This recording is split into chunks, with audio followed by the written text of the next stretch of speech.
All right, thanks for joining us today. The incident that occurred on June 15th could have had a very different outcome, and we're grateful that this senseless shooting did not turn fatal. We're working alongside the state attorney's office, and I have Susie Lopez here with me, the state attorney, and we're taking this incident and future incidents of this nature extremely seriously. So just to give you a rough timeline about this shooting that happened, it occurred on June 15th at the West River Apartments in West Tampa. We responded to a report of a juvenile with 2 non-life-threatening gunshot wounds to his ankle and leg. We determined that this occurred in the West River Building apartment complex in the game room of the facility. We later realized there was a second teen victim at a nearby hospital who had a graze to his knee. Both victims and 6 other teens were hanging out in this game room, and none are known to live in this exact building here. Another group of teens entered that game room, at which time multiple members started to fire handguns and rifles. It doesn't appear that the second group that came in returned fire. I have a video, I'd like to show it, and then we can walk through it.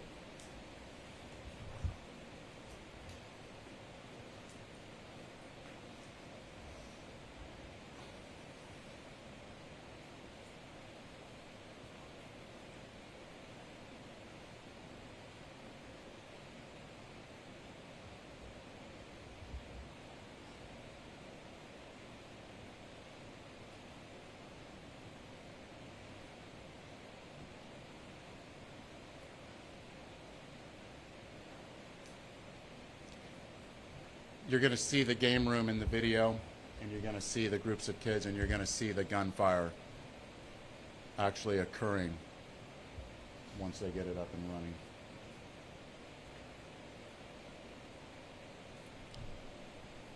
While they're getting it up and running, this investigation led to the arrest of a 15-year-old who had a pistol that was firing in this game room. Ready?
This is a public area where families live in a game room.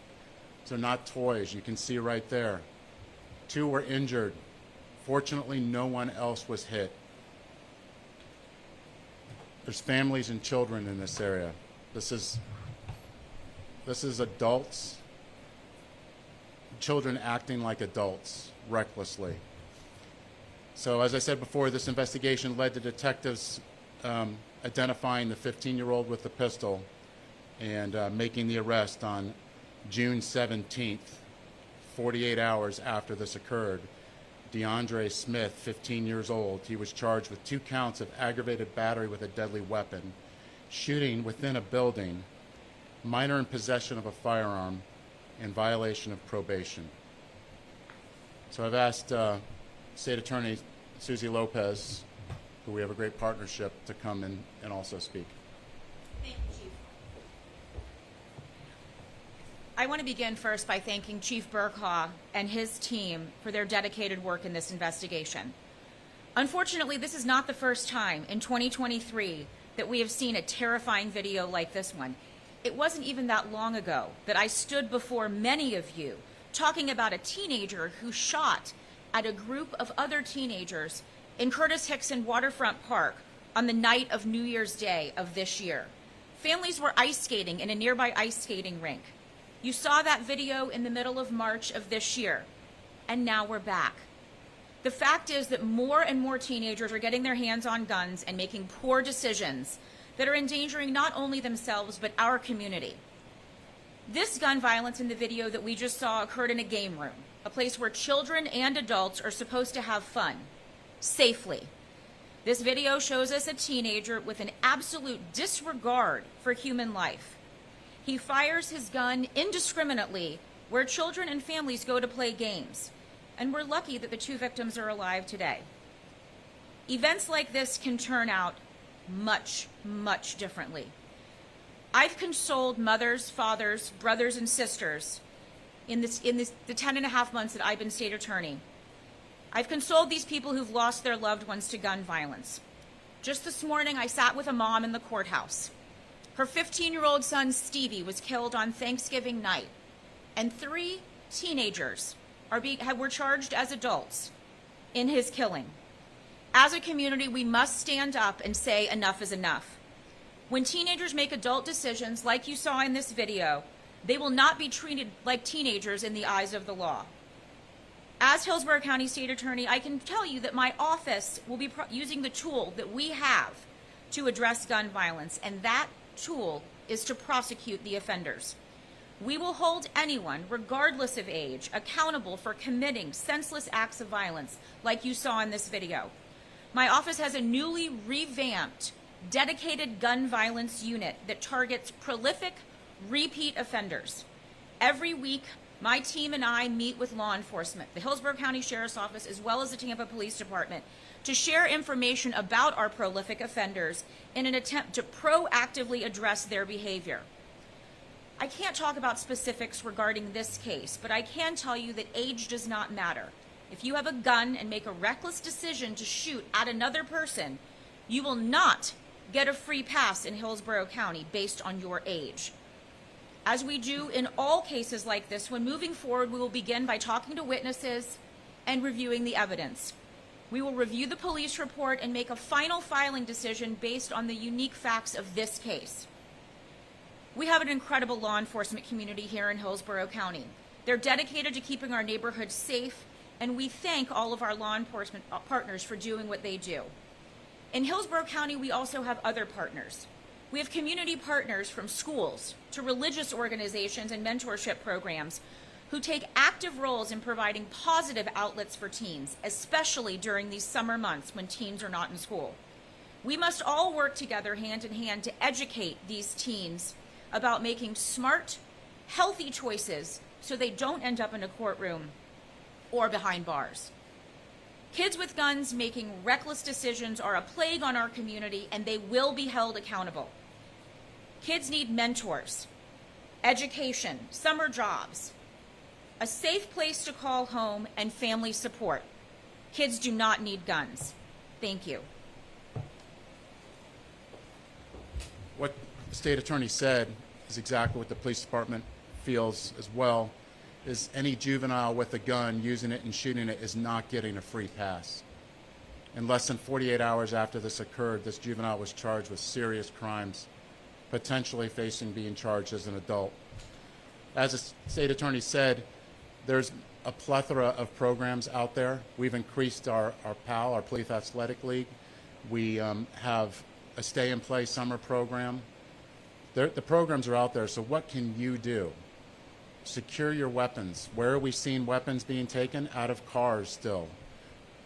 Just so far, year to date, with cars being weapons being taken out of cars, it's nearly 100 firearms that have been taken. On top of that, we have a project called Locked and Unloaded, free firearm locks that you can get at any one of our district offices. If you have a firearm in your house and it's not secured and not locked, then go to one of our police districts and get yourself a free lock that'll secure your firearm. We cannot let them get in the hands of juveniles. And any juvenile that sees somebody with a gun, they need to call us and let us know and not associate with them. So any questions? Chief, take me through the connection with these teenagers, because you said they did not live at this apartment complex. Did any of them say, first off, why would they were there in the first place in the game room?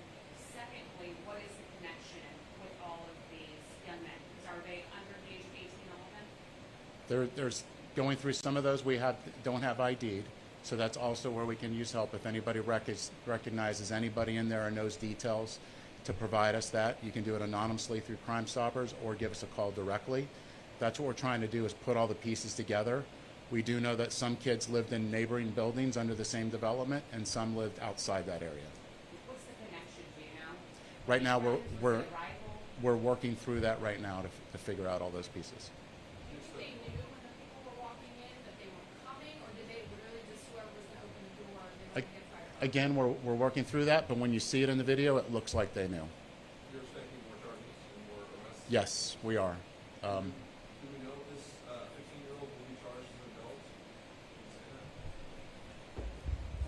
that? We will be reviewing all of the reports, speaking with all the witnesses, reviewing the evidence, and make a decision after we have gone through all of that. Thank you. Ms. Lopez, Yes, you sir. had I'm sorry, stated, you had stated that you guys are going to be even more tough, right? That these children are going to act like adults, are going to charge them. Do you plan on each case moving forward when there is, not if, but when there is another shooting involving a teenager, do you plan to move forward and charge them with an adult, as an adult? We look at every case on a case-by-case basis. We evaluate everything. That is something that I've said since day one, since I've been state attorney. So we look at every case, evaluate it, evaluate the age of the defendants, we evaluate the witness statements, the evidence, and make a decision on a case-by-case basis. We have an excellent juvenile division, which is where a case like this with a 15-year-old may likely start out, and we all work in conjunction with one another in making those decisions, whether to direct file to adult court. We continue to see cases like this. We come to these press conferences. What do you think is ultimately going to take to stop these teens from shooting each other? Just continues day after day. We've got to get the guns out of the hands of people who are not supposed to have guns. I support the Second Amendment, but there is no scenario in which a 15 or 16-year-old is allowed to have a gun, or, of course, a convicted felon. The chief touched on something that is very important, and this right here is very important. Lock your cars. That is where the teenagers are getting so many guns. We see videos on the news all the time of a Ring doorbell where you see teenagers just opening up car doors. Lock your car doors. You don't want your gun stolen, and you don't want your gun on the street. That is where these young kids are getting guns. So that's the first step in tackling this plague. For those who are not locking their cars and their guns having to be stolen and used in commission of crime, do those people face charges as well due to the fact that they're negligence, or is that just something that you're going to charge? Would you just charge the person who fired the gun versus the person who allowed it to be taken? We'll look into any case that is referred to the state attorney's office for prosecution. Chief, roughly how many people are you looking to possibly arrest in this case? Right now, we've made one arrest. We have another arrest on the horizon coming. So anybody that's shooting or using a firearm, we hope to identify and make those arrests. But one's made and one's coming on the horizon. I got another question unrelated to this. We're following a story on the Tampa Bay rescue regarding a man named Andrew Dixon. He's alleging he was a victim of massive racism. Today we were told that's been handed over to TPD. Is there anything you can tell us about that investigation? I've assigned my best detectives to look into that case, and we're taking that very seriously. And today our focus is on youth with guns. Last question. How many shooters were there, and are you still actively looking for the second shooter that is out there on the streets with this gun that is just running wild? What's the word on that? We're working to identify them. I have one that's identified, the charges are pending, and the others we're asking for public assistance. If you see this video and you recognize somebody or know more details about it, to call us directly or through Crime Stoppers anonymously. And Chief Janet, back in January, we were here again, you had touted the $1.5 million grant for the Safe Neighborhood Project. We're almost 6 months fast forward to that. Where is that money going? Because that was the same topic. There are shootings, we need to get the guns off the street. That's exactly what that money's for, is for things like this, and that's the part of that process. We're in phase 1 of that process, and when we get to phase 2, that's when the money will be distributed, but it's just for situations like this. What's phase 1? What does that look like to the community who say, you say you have all this money, but we still have shootings happening?